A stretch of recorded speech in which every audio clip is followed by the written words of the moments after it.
Hello everyone. First of all, very congratulations to all my students of 12th class who scored very good marks, and best of luck for their future also because कुछ students होंगे जो engineering करेंगे, कुछ किसी other field में जाएंगे, तो सभी को मेरी तरफ से best of luck. Okay. And जिस तरह से आपने 12th क्लास में सभी टीचर्स को सपोर्ट किया और हार्डवर्क किया था, आई विश कि आप ऐसे ही फ्यूचर में करें और जिससे आपको जो भी आपका मतलब अचीवमेंट्स हैं, जो भी आपके गोल्स हों, you fulfill all those goals. Okay, so again a big congratulations to all my students and all other students also. So अब की बार अगर मैं रिजल्ट की बात करूँ तो बहुत ही अच्छा रिजल्ट भी आया है। ठीक है, तो अब जो मेरे जो इस अब स्टूडेंट्स हैं, means those students who are going to face board exam this year, तो उनके लिए मैं बात कहना चाहूँगा कि जैसे आपके सीनियर्स, जो आपके सीनियर स्टूडेंट्स थे, उन्होंने जिस तरह से हार्डवर्क किया और जैसे वो हम लोग की सारी बात भी मानते थे और जैसे हम बताते थे सेम वही चीज़ें वो करते थे, तो similarly you are also suppose to do the same. अगर आप भी उनके फुटप्रिंट्स को फॉलो करेंगे then you will also be able to get the same result, same success. Okay, so अगर अब आते हैं हम अपने टॉपिक पे, तो कल जब मैंने स्टार्ट किया था, differentiation was the topic which I started. Okay, so in my previous lecture I have covered differentiation and some of the examples, right? So now I'm moving to solve all different kind of questions of differentiation. Then today we'll learn how to solve the differentiate, how to find the differentiation of implicit functions also. ठीक है, तो आज जो हम पढ़ने वाले हैं वो यही पढ़ने वाले हैं कि डिफरेंशिएशन किस तरह से सॉल्व करना है। कल मैंने आपको चेन रूल भी बता दिया था, जो मेरा लास्ट लेक्चर था। In that lecture I told you about product rule of derivative and quotient rule as well as the chain rule. ठीक है, so today I will discuss with you differentiation of implicit functions. ठीक है, तो before starting the different derivative of implicit functions, सबसे पहले कुछ example solve करते हैं so that you will get in touch of differentiation again and then we'll move on implicit functions, right? So start करते हैं। ठीक है, तो कल मैंने कुछ एग्जाम्पल सॉल्व कराए थे, आज भी मैं कुछ एग्जाम्पल्स और सॉल्व करने वाला हूँ। ठीक है, पहले ताकि आप एक बार टच में आ जाएं डिफरेंशिएशन के, तो मैं कुछ एग्जाम्पल सॉल्व करूँगा अभी। जैसे एक एग्जाम्पल मैं लिख रहा हूँ, ये क्वेश्चन है sine X cube cos square X raise to 5। ठीक है, देखिए ध्यान से देखिए, one sine function and the second one is cos function. It means this is a question, this is a function, this is a question which is of the type p into q. It means product rule will follow in this question. ठीक है, तो product rule हम follow करेंगे तो पहले formula लिखते हैं, then we'll solve the question, right? तो सबसे पहले इसको हम कैसे लिखेंगे वो देखिए। Let's say this function is y, right? So d by dx of y is given by d by dx of that, and it will follow the product rule. So this function will be as it is, sin x cube, and now we will write d by dx of cos square x power 5. Clear? Then plus cos square x 5 into d by dx of this function sin x cube.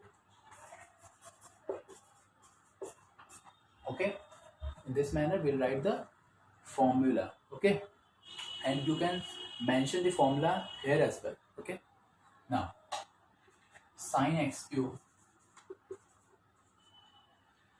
cos square x 5. now chain rule will follow here. ठीक है, क्योंकि square function है तो पहले क्या आ जाएगा, 2 times cos x raise to 5 and then cos का फिर से डेरिवेटिव किया जाएगा, तो इसको हम ऐसे लिख सकते हैं dy dx of, this is chain rule, clear, plus cos square x 5 and sine, केवल लीनियर फंक्शन है साइन का, तो साइन क्या हो जाएगा, cos, तो cos x cube, but angle is not linear, तो हम क्या करना पड़ेगा, हमें फिर से चेन रूल अप्लाई करेंगे एंड x क्यूब का डेरिवेटिव किया जाएगा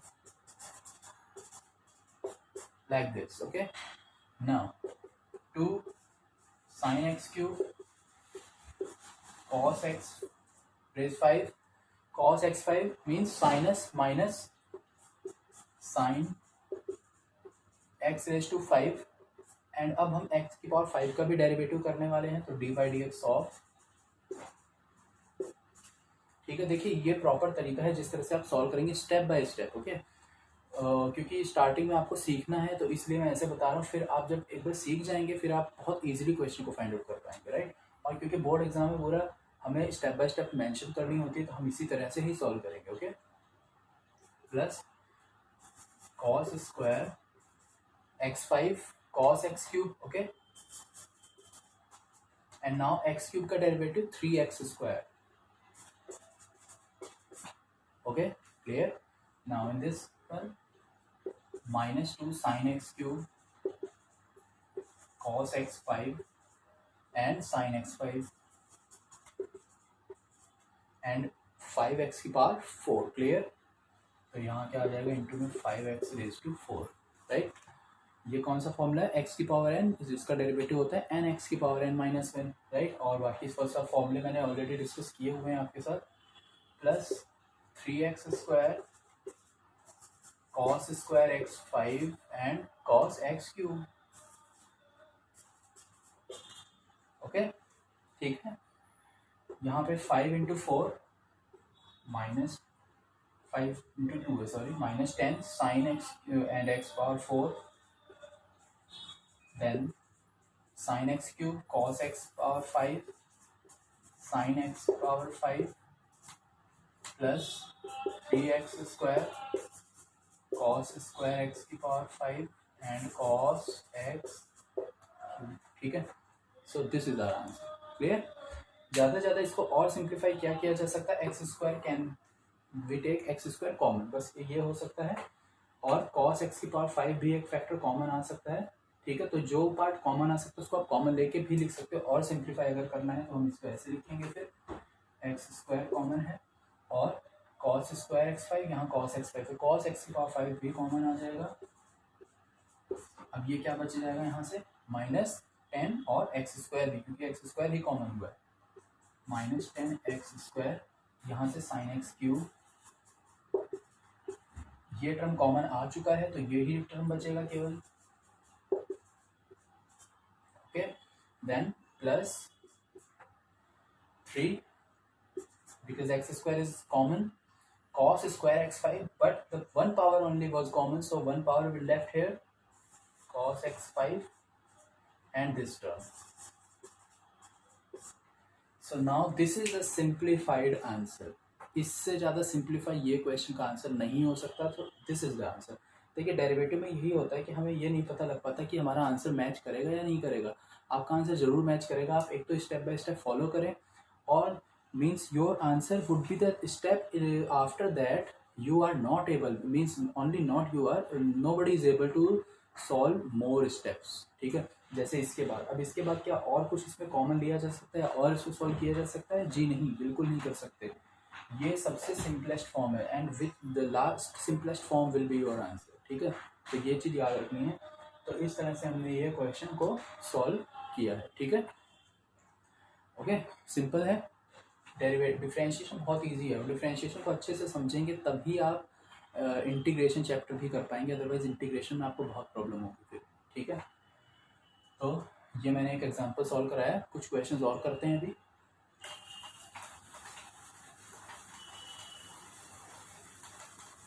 और डिफरेंशिएशन के बस फॉर्मूले ही थोड़े से इंपॉर्टेंट है, जो याद रखने होते हैं, क्योंकि उसके बाद ही तो वो बहुत सिंपल हो जाता है। अगर आपको फॉर्मूले ही नहीं याद हो, देखिए जैसे ट्रिग्नोमेट्री था, ट्रिग्नोमेट्री भी तभी तक सिंपल है जब तक हमें फॉर्मूले याद हो, उसके तरीके याद हो। सिमिलरली डिफरेंशिएशन है, अगर आपको फॉर्मूले और तरीके याद होंगे तो आप हमेशा क्वेश्चन सॉल्व कर लेंगे, राइट।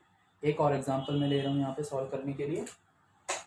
क्वेश्चन है ये भी एनसीईआरटी एक्सरसाइज में से, y इक्वल्स टू, ये डिफरेंट टाइप का मैं खुद से क्वेश्चन कंसीडर कर लेता हूँ, ठीक है, ताकि आपको थोड़ा सा u/v का भी कंसेप्ट समझ में आ जाए, ठीक है। Under x square plus 2 upon x cube plus 1, okay. ये एक u/v टाइप का फंक्शन लिखा हूँ, मतलब कोएफिशिएंट रूल विल फॉलो है, क्लियर। तो अब इसको हम दो तरीके से सॉल्व कर सकते हैं। पहले पावर रूल, मतलब इसको हम ऐसे लिख सकते हैं, देखिए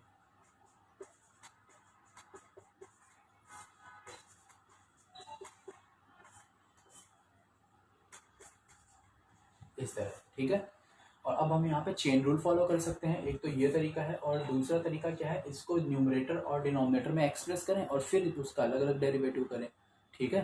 तो हम दोनों तरीके ही सॉल्व कर सकते हैं यहाँ पे, बट ये ज़्यादा मैं प्रीफर करूँगा क्योंकि इसमें क्या होगा, एक बार ये अप्लाई करेंगे, ठीक है, अंडर रूट वाला पोर्शन बिल्कुल अलग हो जाएगा, देन फिर आपको बार बार रूट सॉल्व नहीं करना पड़ेगा, ठीक है, इसलिए तो इस तरह से यूज़ करना।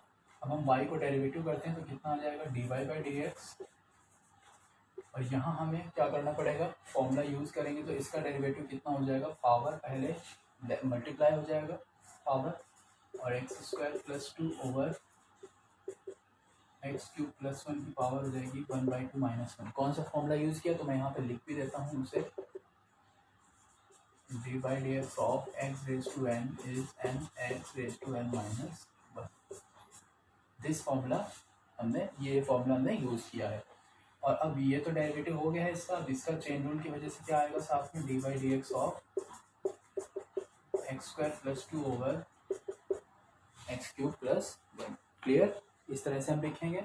अब हम इसको थोड़ा सा सिंप्लीफाई कर देते हैं, तो यहाँ कितना हो जाएगा 1/2, और 1/2 - 1 मतलब -1/2 बचने वाला है, जो कि होगा क्या, अंडर रूट, मतलब ये रेसिप्रोकल कर दीजिए और रूट कर दीजिए, तो कितना आ जाएगा x³ + 1 ओवर x² + 2, और ये कंप्लीट अंडर रूट। सब में आ गया है सभी को, क्योंकि आपको पता लग रहा है 1/2 - 1 जब हम सॉल्व करेंगे पावर को तो -½ आएगा, माइनस की वजह से हमने रेसिप्रोकल कर दिया टर्म को तो पावर पॉजिटिव हो गई, और हाफ की वजह से स्क्वायर रूट अप्लाई हो गया है, ठीक। अब हम इस टर्म को सॉल्व करने वाले हैं, तो यहाँ हम ब्रैकेट बना देते हैं, और ये u/v वाला फॉर्मूला है तो उसको यूज़ करेंगे, तो क्या हो जाएगा x³ + 1 होल स्क्वायर, राइट, और फिर denominator as it is, then dy/dx of numerator minus numerator as it is and dy/dx of denominator which is x³ + 1। इस तरह से हम ये फॉर्मूला पूरा लिख देंगे, ठीक है। अब हम सॉल्व कर देते हैं इसे, 1/2 under root of x³ + 1 over x² + 2 bracket x³ + 1 whole square, और यहाँ पे इसका डेरिवेटिव जब हम करेंगे तो 2x आएगा, 2 की कांस्टेंट नंबर है, कांस्टेंट वैल्यू का डिफरेंशिएशन का 0, तो 2x आ जाएगा, तो 2x साथ में -x² + 2, इसका डेरिवेटिव x³ का कितना हो जाएगा 3 टाइम्स x² एंड 1 का हो जाएगा 0, इस तरह से आ जाएगा। अब देखिए x³ और x4 यहाँ से भी आने वाले, पहले सिंप्लीफाई कर लेते हैं थोड़ा सा इसे, और अब ये कितना हो जाएगा 1/2 x³ + 1 over x² + 2 bracket x³ + 1 whole square, यहाँ से x⁴ और यहाँ से भी x⁴ आने वाली, या फिर और सिंप्लीफाई कर सकते हो आप पहले से, तो ऐसे लिख लो 2x(x4) + 2x x² into this 3x⁴ - 2 into 6x², right. अब देखिए x4 - 3x4 -1x4 बच जाएगा यहाँ पर, तो ये क्या हो जाएगा अब 2 अंडर रूट x² + 2, और यहाँ 1 लिख दिया है मैंने, क्यों, देखिए ये न्यूमरेटर है और ये डिनोमिनेटर है, पावर दोनों का बेस सेम है, पावर ही अलग है, ठीक। यहाँ पे कितना बच जाएगा x³ + 1, देखिए ये पावर 1/2 है और ये पावर 2 है, तो ये पावर जब हम नीचे इसको ट्रांसपोज करने वाले हैं तो क्या रह जाएगा, केवल माइनस हो जाएगी 2 में 1/2 माइनस करेंगे तो 3/2 पावर बचेगी, मतलब ये ऐसे लिख सकते हो आप इसे, ठीक है। तो मैंने ये टर्म ऐसे मेंशन किया, यहाँ पे 2x4 और ये माइनस का x4 3x4, तो क्या बचने वाला है -x⁴ minus 6x² and plus 2x, ठीक है। अब कुछ और कॉमन नहीं आने वाला है, ज़्यादा से ज़्यादा इसमें से x कॉमन आ सकता है, ठीक, और एक हम नेगेटिव साइन भी कॉमन ले सकते हैं। तो अब बस हम इसको इस तरह से सिंप्लीफाई करके छोड़ देंगे, ठीक है। तो बस ये हमारा आंसर हो गया है। ज़्यादा से ज़्यादा इसमें एक स्टेप और सिंप्लीफाई की जा सकती थी, जो मैंने आपको बताया कि यहाँ से x कॉमन आ जाएगा, तो वो यहाँ लिख दोगे आप, और फिर ये पूरा as it is the answer, ठीक है। तो ये एक और u/v टाइप का मैंने फंक्शन लिया था, मतलब क्वोशिएंट रूल को अप्लाई करने के लिए था ये, ठीक है। तो इस तरह से आप इस टाइप के क्वेश्चंस को सॉल्व कर पाएंगे, ओके। तो ये एक और एग्जांपल है जो हमने भी कंसीडर किया है, ठीक है। अब हम सीखते हैं, आगे बढ़ते हैं। तो मैंने आपको इनिशियली ही बता दिया था कि आज क्या सीखेंगे हम, derivative of implicit functions, right. तो हम उस टॉपिक पे मूव करते हैं।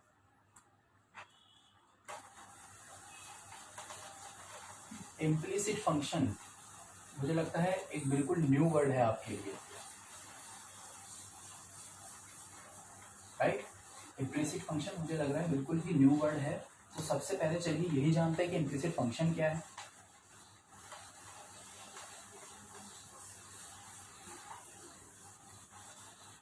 तो पहले आपको मैं यही बताने वाला हूँ कि इम्प्लिसिट फंक्शन क्या है, ओके।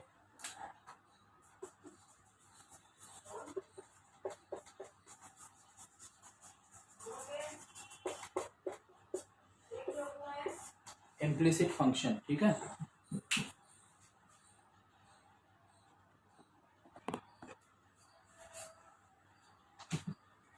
ठीक है स्टूडेंट्स, तो आगे करते हैं इम्प्लिसिट फंक्शन। अब मैं इसको समझाने के लिए एक एग्जांपल लिखता हूँ, दो एग्जांपल लिख रहा हूँ, ठीक है। तो जैसे मैंने ये लिखा, फर्स्ट एक एग्जांपल लिख रहा हूँ, जैसे y + x + 3 = 0, ठीक। एक एग्जांपल मैं ये लिख रहा हूँ, x² + xy + 5y + 3 = 0, ठीक है। देखिए पहले एग्जांपल को ध्यान से देखिए, तो इसको हम सिंप्लीफाई करके और करके ऐसे लिख सकते हैं, y = -3 - x, ठीक है। इस तरह से हमने इसको लिख लिया। अब जरा इसको ध्यान से देखो आप, तो in first example, in one we have y = -3 - x, or we can write y = fx, clear. और इसको हम x = fy भी मेंशन कर सकते हैं, करेक्ट। इसका मतलब हम ये बोल सकते हैं कि y can be written as a function of x only, और x can be written as a function of y only, clear. तो x और y एक दूसरे के फंक्शन मेंशन किए जा सकते हैं। बट इन सेकेंड एग्जाम्पल क्या ऐसा पॉसिबल है? क्या हम y को ओनली फंक्शन ऑफ x लिख सकते हैं, या x को ओनली फंक्शन ऑफ y लिख सकते हैं? नहीं लिख सकते। तो जो इस तरह के फंक्शन होते हैं जिसमें हम x और y को हम ये नहीं कह सकते कि x is a function of y और y is a function of x, इस तरह के फंक्शन होते हैं इम्प्लिसिट फंक्शंस, ठीक है। ये जो फंक्शन है ये कैसा फंक्शन है? ये एक लीनियर फंक्शन है, क्योंकि पावर 1 है, लीनियर हो सकती है, पावर कम ज़्यादा हो सकती है, डजेंट मैटर। बट जो ऐसा क्वेश्चन जिसमें y को means if in a question if we can represent y as a function of x or vice versa, then the function will not be an implicit function. But in case if we are not able to express y as a function of x or x as a function of y, then the function will be treated as an implicit function, ठीक है। तो ये हमें याद रखना है, ये implicit function है, ठीक है। तो example 2, x² + xy + 5y + 3 = 0 is an implicit function। ये एक implicit function का एग्जाम्पल है, ठीक है।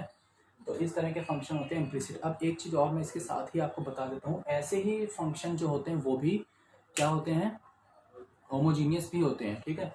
बट होमोजीनियस में और इसमें एक डिफरेंस है। होमोजीनियस फंक्शन में थ्रू आउट जो इक्वेशन होनी चाहिए, जो फंक्शन लिखा होगा उसकी जो डिग्री होगी वो सेम होगी। मतलब यहाँ डिग्री कितनी है, 2 है, 1 और 1, ये भी डिग्री 2 हो गई। बट इस टर्म में डिग्री कितनी है, केवल 1 है, ठीक है। और यहाँ पे डिग्री कितनी है, 0 है। तो ये फंक्शन होमोजीनियस नहीं है, ये केवल इम्प्लिसिट है, ठीक है। होमोजीनियस में डिग्री थ्रू आउट जो होगी वो कैसी होगी, बिल्कुल ही सेम होगी, ये हमें याद रखना है, ठीक है। तो अब आगे बढ़ते हैं। ये इम्प्लिसिट फंक्शन हो गया। अब इसका डेरिवेटिव करना है तो ज़्यादातर क्वेश्चन में क्या फाइंड करने को मिलेगा, dy बाई डी एक्स ही फाइंड आउट करने को पूछा जाएगा। नेक्स्ट थिंग इज डिफरेंशिएशन और we can say derivative of implicit functions.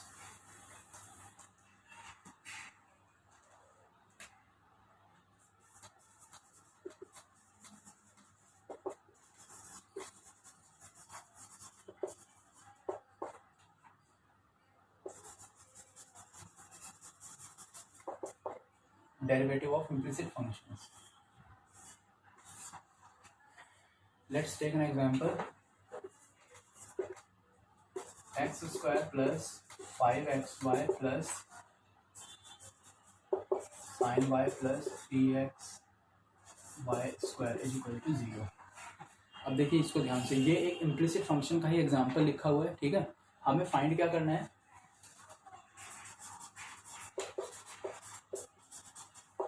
dy by D x find out करना है, ओके। तो अब dy बाई डी एक्स इसमें, क्योंकि y को हम एक्सप्रेस ही नहीं कर सकते as a function of x only, तो हम इसको एज इट इज पूरी इक्वेशन को बोथ साइड क्या कर देंगे, डेरिवेटिव। तो हम लिख देते हैं यहाँ पे differentiating both sides the given equation, okay. So what we get, x square का derivative will be 2x plus 5xy, product rule will follow, 5x as it is, y का derivative dy by D x plus now y as it is and x का derivative 1 हो जाएगा। तो इसको ऐसे लिख दिया क्योंकि 5 कॉमन था, मल्टीप्लाई में था, प्लस साइन y, साइन का डेरिवेटिव cos y, और फिर y एंगल जो है x नहीं है तो y का डेरिवेटिव dy बाई,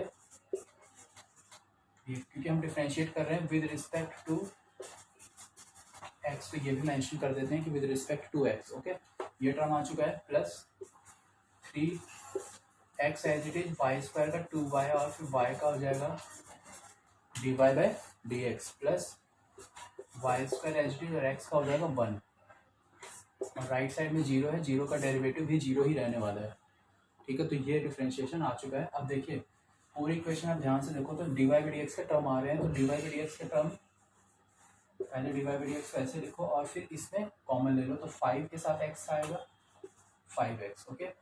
इधर भी है तो प्लस cos y, ठीक है। dy by D x common लेना है, क्या यहाँ से 3x और 2y भी है, तो प्लस 3 इंटू 2 6xy, ये और कॉमन आएगा, और जितने भी बचे हुए टर्म सबको राइट हैंड साइड में ट्रांसपोज कर दिया जाएगा, तो ये टर्म ट्रांसपोज होगा तो -2x हो जाएगा, यहाँ से 5 और y तो -5y, ये टर्म नहीं होगा ट्रांसपोज, इसमें से y स्क्वायर और 3, तो 3y स्क्वायर भी ट्रांसपोज कर दिया गया। अब ये टर्म क्या होगा, इसके डिवाइड में आ जाएगा, तो यहाँ से हमें dy by D x value मिल जाएगी, कुछ माइनस कॉमन ले लिया है, 2x plus 5y plus 3y square whole upon this equation, 5x plus cos y plus 6xy, ठीक है। तो ये हो गया हमारा आंसर। तो देखिए इसी तरह से आपको इम्प्लिसिट फंक्शंस के डिफरेंशिएशन को क्या करना होगा, सॉल्व करना होगा, जैसे मैंने इस क्वेश्चन को सॉल्व किया है। सिमिलरली और भी कई क्वेश्चन गिवन होंगे जिनको आप इसी तरीके से ही सॉल्व करेंगे, डेरिवेटिव फाइंड आउट कर लेंगे, ओके। तो ये एक एग्जांपल मैंने सॉल्व कराया है, एक एग्जांपल और मैं अभी आपको बताने वाला हूँ, ठीक है। इम्प्लिसिट फंक्शन का ही होगा वो भी एग्जांपल, ठीक। बहुत ही सिंपल है, बहुत ही ईजी तरीका है, बहुत ही ईजी वे है इसको सॉल्व करने का, ओके। तो आगे बढ़ते हैं, एक और एग्जांपल सॉल्व करते हैं, ठीक है।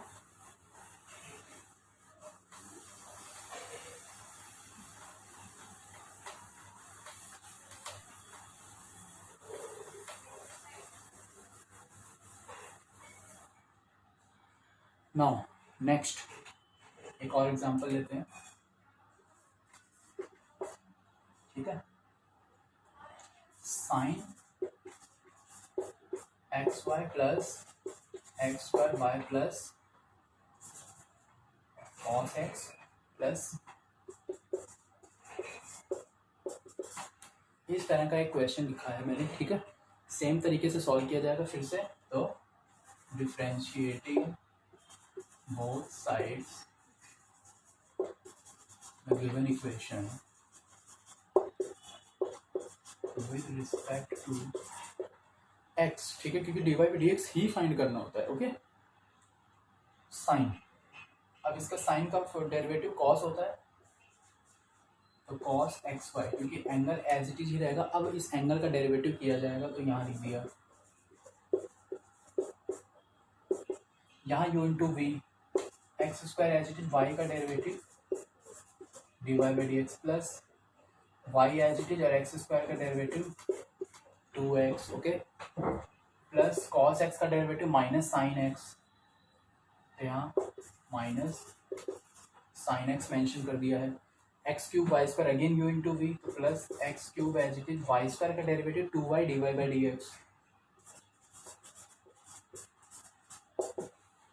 Y square as it is और इसका 3x square.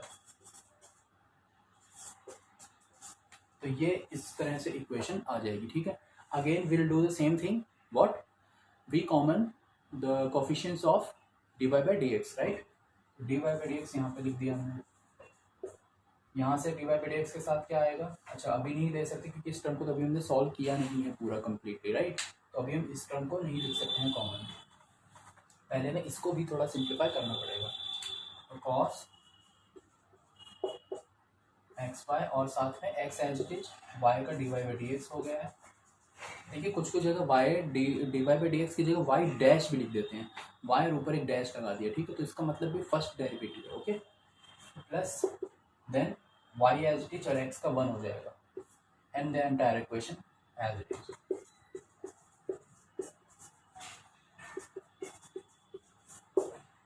Minus sine x plus 2x cube by dy by D x,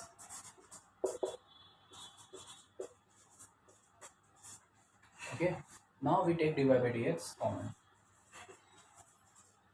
कितना आ जाएगा देखिए, dy by D x x और ये term x cos x Y,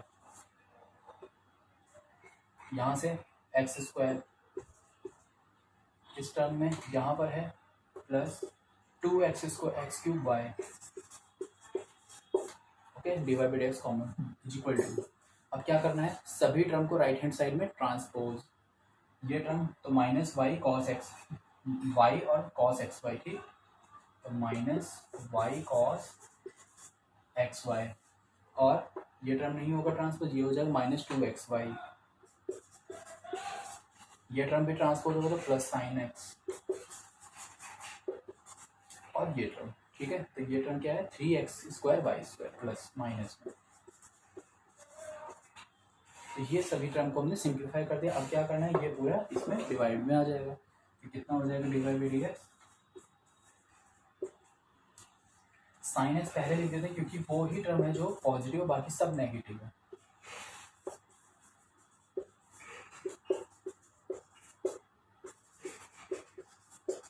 इस तरह से अपॉन में ये term x cos x Y plus x square plus 2x cube y, simple, ठीक है। तो इस तरह से आप इम्प्लिसिट फंक्शंस का डेरिवेटिव फाइंड आउट कर पाएंगे, ठीक है। तो इम्प्लिसिट फंक्शंस का डिफरेंशिएशन करना बहुत ईजी है, कोई नया तरीका नहीं है, कोई ऐसा रूल नहीं है पर्टिकुलर कि हमें कुछ स्पेसिफिकली ध्यान रखना हो, only perform the simple derivative using the simple rules, जैसे product rule, coefficient rule follow हो सकता है, चेन रूल फॉलो होगा, बस यही रूल फॉलो होने वाले हैं, बाकी सेम सिंपल सा ही तरीका है बिल्कुल। तो अब ये मैंने एग्जांपल आपको बताए हैं, तो इसी तरह से आप सॉल्व करके देखिएगा, ठीक है, differentiation of implicit functions. Okay, thank you very much.